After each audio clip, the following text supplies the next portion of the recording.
저 부동산 오아시스 나는 부자입니다. 나는 부자의 부동산 여행 블로그를 운영을 하는데요. 아까 첫 번째 유튜브 동영상을 찍고 두 번째 유튜브 동영상을 찍고 있어요. 12시 41분입니다. 지금은 밤 12시 41분인데 얼마 전 제가 2018년 7월 16일 날 블로그에 올린 글입니다.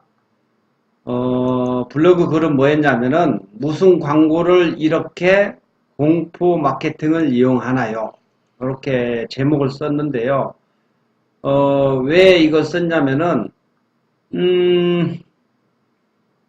거기 한 뉴스 때문에 그럽니다. 뉴스인데 뉴스 제목은 이래요. 전 재산인데 보조금 떼이는 세입자들 갭 투자 그림자 이렇게 돼 있어요. 그래서 일단은 뉴스를 한번 보면서 한번 설명을 한번 해보겠습니다. 제목이 SBS였어요. 전재산인데 보증금 떼이는 세입자들 갭투자 그림자. 이렇습니다. 그래서 한번 들어보면서 설명을 하도록 할게요. 아파트 세입자들이 전세보증금을 돌려받지 못하는 일이 1년 새 10배나 크게 늘었습니다. 10배라. 전세를 끼고 집을 사는 이른바 갭투자 열풍의 후유증 때문인데요. 10배가 중요한 이런 거고 피해 미리 막을 수 있는 방법은 없는지 이강 기자가 알려드립니다. 1년 새 10배라고 표현을 해놨어요. 인천 청라에 사는 세입자 서모 씨 부부는 최근 낭패를 겪었습니다. 계약 만기를 며칠 앞두고 집주인이 전세금 1억 4천만 원을 돌려주지 못하겠다고 통보한 겁니다. 집주인은 은행 대출과 전세를 끼고 집을 산 갭 투자자였습니다. 자기가 이 지역이 오른다고 해가지고 부동산 말을 놓고 투자를 한 건데 이게 오르기는커녕 더 떨어지니 참 참담하다. 저희 전재산에서 너무 힘들었죠. 이런 보증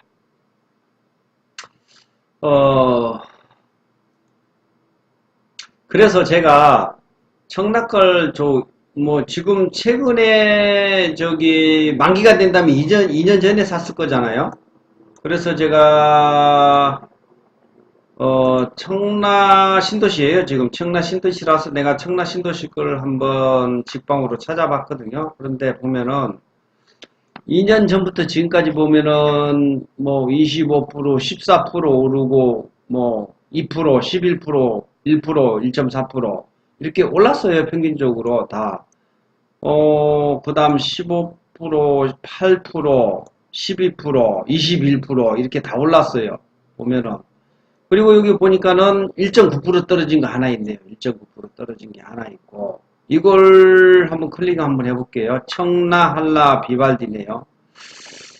그런 걸 보면은 대형 평수가 많아요. 보면은 130평방미터 이렇게 되어 있고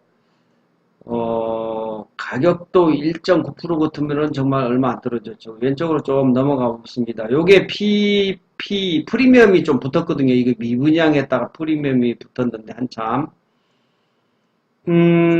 청라는 제가 사진을 안 했어요. 사진을 안 했고, 자, 봅시다. 이렇게 쭉쭉쭉 올랐는데, 떨어진 게 한 2개 보입니다, 지금. 요거 제일 많이 떨어졌네요. 요거 클릭을 한번 해볼게요.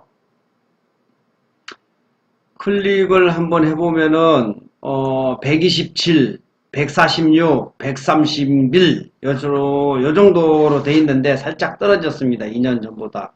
살짝 떨어졌는데, 이게 떨어진 이유, 여기는 보면은 전반적으로 올랐죠. 올랐는데, 떨어진 이유를 보면은, 용정도가 입주량이 많고, 바로 옆에가 뭐냐면은, 가정지구요, 가정지구.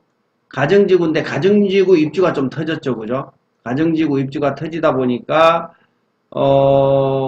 굉장히 영향을 좀 받을 수 있고, 유원시티도 지금 개발을 하고 있거든요. 그래서 저는 장기적으로 전망이 괜찮다고 생각해요. 장기적으로. 지금 단기적으로 살짝 떨어진 것 같은데, 대형이.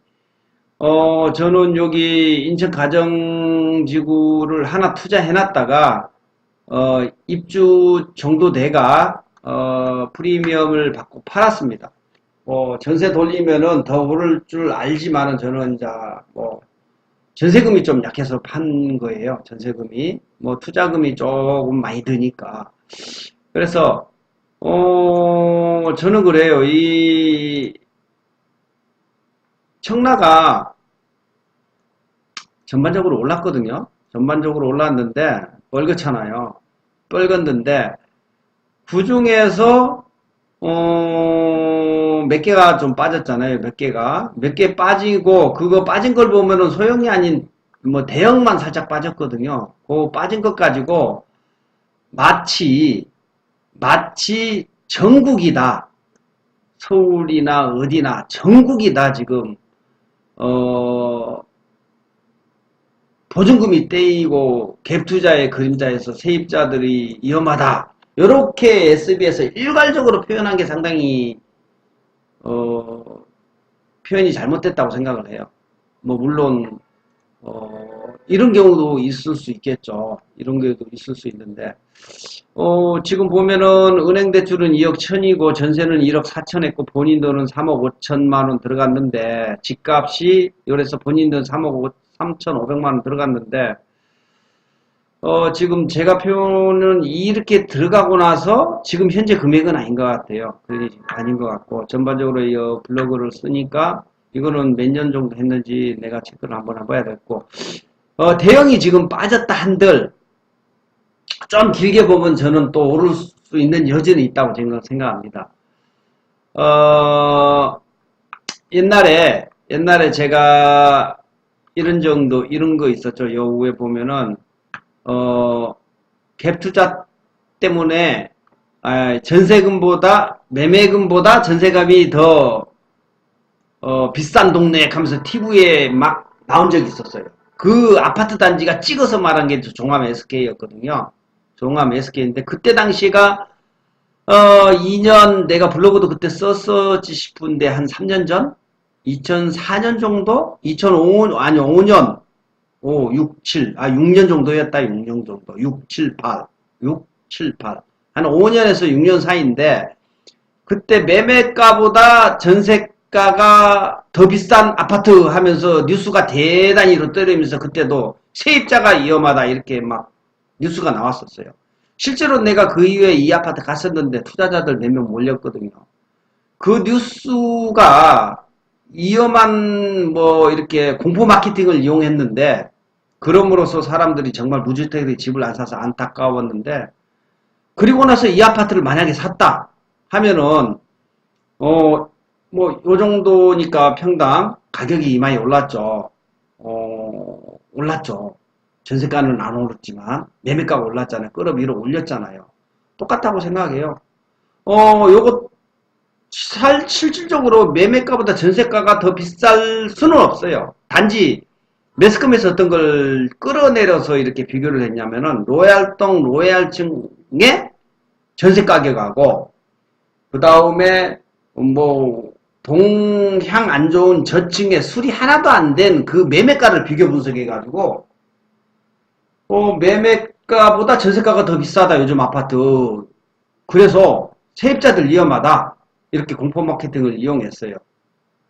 그래서 참 문제가 좀 있다라고 생각을 했는데, 이것도 전체를 똑같이 그런 표현을 썼다는 게 저는 좀 보증금 사고는 올 상반기 접수된 것만 142건으로 지난해보다 10배 가까이 얼마 안 늘었습니다. 되잖아요. 수년 동안 우리나라의 노원구의 아파트 전체 단지에서 전세 보증금을 둘러싼 소송이 잇따르고 있습니다. 투자했던 사람들이 만기 같은 사람들은 밀려서 내드려야 되는 상황이에요. 확실히 지금 서로 싸우고 있는 거예요. 노원구 아파트 잠시만. 하고 지난달 서울 아파트 잠시만요. 싸우고 있는 거예요. 지금 노원구 아파트 내드려야 되는 상황이에요. 확실히 지금 서로 싸우고 있는 전세가가 거예요. 떨어져서 그래요. 전세가. 근데 이건 매매가 올랐어요. 지난달 노원구에. 서울 아파트 매매가 대비 이거 좀 전세값 표현이 좀 비율은 65. 내가 노원구 아파트 떨어진 게 거의 없어요. 그런데 전세금이 떨어져서 이어서 내줘야 되는 상황이다. 근데 매매가 올랐어요, 분명하게. 그러면은 팔아서 내줘도 돼요, 사실은. 지난달 서울 아파트 매매가 대비 전세값 비율은 65.4%로 2년 6개월 만에 가장 낮아졌고 전세가가 떨어졌지 매매가는 안 떨어졌거든요. 전세값이 하락하기도 그럼 했습니다. 팔아서 전세값 대투자로 내놓을 수 집을 산 있어요. 주인들이 전세값은 새로 떨어질 수 세입자를 있어요. 왜? 구하기 어려운 빚도 데다 좀 많고 대출받기도 그래서. 쉽지 않기 때문입니다. 집주인들은 기존의 전세금이랑 신규 여기 전세금의 차익을 주택보증공사, 보전하기 위해서 도시주택보증공사. 이제 그러한 상황이 발생하는데 가계대출이 점점 어려워지다 보니까 그래서 마지막 멘트가 이래요. 주택도시보증공사 측은 세입자 피해를 막기 위해 최근 집주인 동의가 필요 없도록 바뀐 전세금 반환 보증에 가입하는 것이 좋다고 충고합니다. SBS 이강입니다. 그래서 위험하다. 위험하니까 얼마 전에 법 개정이 됐죠. 집주인의 기존 전세금이랑 차익을 보전하기 위해 추가대를 지키는 그런 상황이 발생하는데 주택보증공사는 세입자 피해를 막기 위해 최근 집주인의 동의가 필요 없도록 바뀐 전세보증금에 가입하는 것이 좋다고 합니다. 오늘의 핵심 포인트는 이게요. 허그 주택도시보증공사에서 집주인의 동의가 필요 없지만 주택반환보증보험에 가입할 수 있는 제품을 만듦으로써 이런 공포 마케팅을 이용해서 전세 보조금 떼일 수도 있다. 그러니까 보험 넣어라. 그래서 저는 이렇게 생각해요. 정말로 공포 마케팅을 위해서 공포 마케팅을 이용해서 정부가 세입자들의 돈을 물론 이제 뭐 혹시나 위해서 이건 넣는 거 좋죠. 그런데 특히 수도권은 그럴 수도 있지만은 보험이란 게 혹시나를 위해서 하는 것은 맞아요.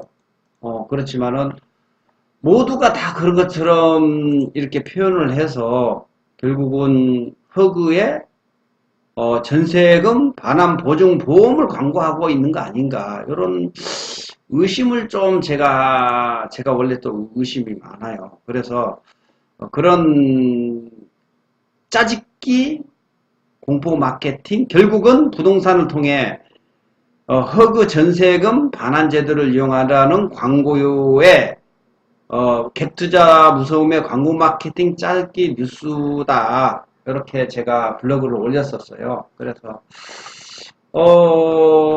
물론 이제 이거에 대한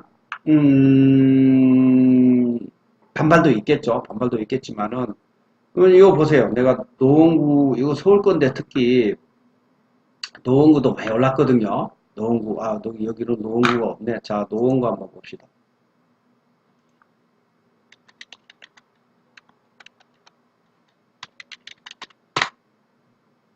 노원구 2년 전부터 21% 올랐어요. 21%.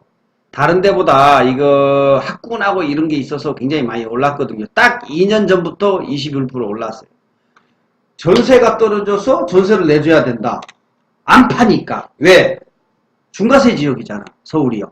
그래서 안 파니까 전세금을 내주려고 그래요. 그런데 가격은 올랐거든요. 분명하게. 그러면은 팔아서 내줘도 돼요. 근데 억울하죠. 왜 그러냐면은 50% 60% 세금을 내야 되니까 3억 올랐는데 1억 5천 세금 내야 되니까 그러면은 뭐 일단은 뭐 담보대출을 낸다든가 아니면 다른 돈을 통해서 대출을 해서 전세금을 내줘야 되고 정말 안 되면은 팔아야 돼. 세금 50% 세금. 충분히 막을 수 있는 것이다. 저는 그렇게 생각을 해요. 그래서 짧게 제 생각과 뉴스와 꼭 뉴스 나온 것을 100% 믿지 말라는 혹시 역발상을 해라 라는 표현의 이야기를 좀 해주고 싶어서 제가 이 늦은 시간에 또 즐기는 유튜브를 찍습니다. 도움이 되셨는지 모르겠습니다. 감사합니다.